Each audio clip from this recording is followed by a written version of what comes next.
sa trend already right now. Why? Number one, kung i-analyze mo sa tatlong source ng income, ang networking ang pinakamura. Bakit?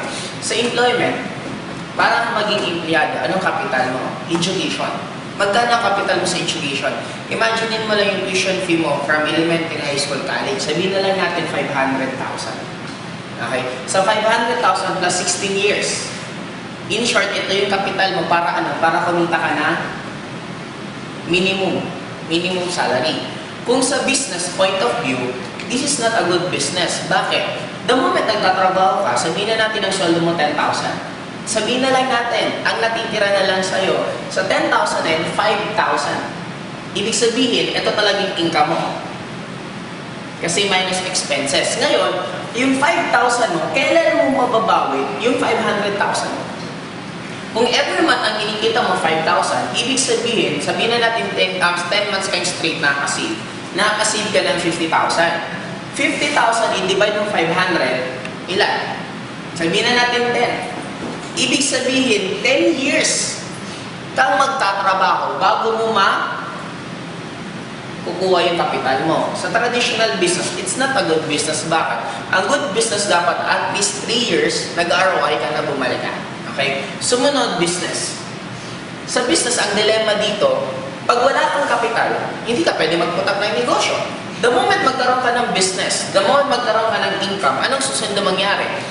Maliban sa big capital, ang kailangan mo para mag-put up ng negosyo, susunod, kailangan mo ng experience.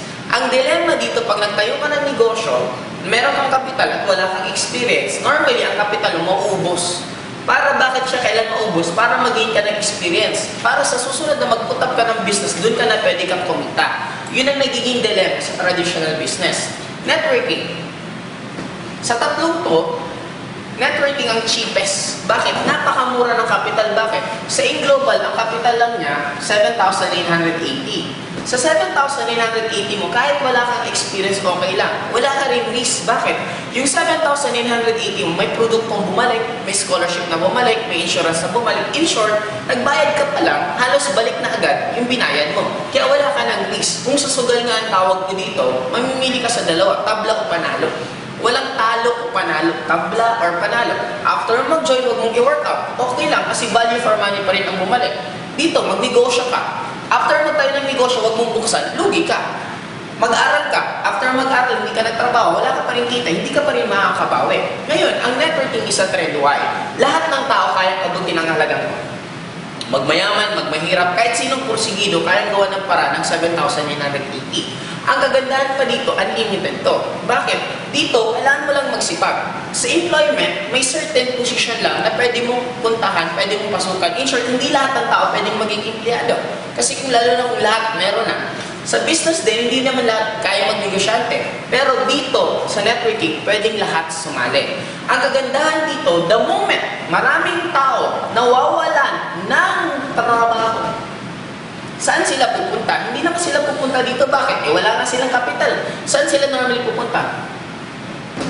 Kasi sa isang country na mas lumulobo ang unemployed, automatic, lalong magbubungang networking company. What about naman sa isang networking company na sobrang okay ang ekonomiya?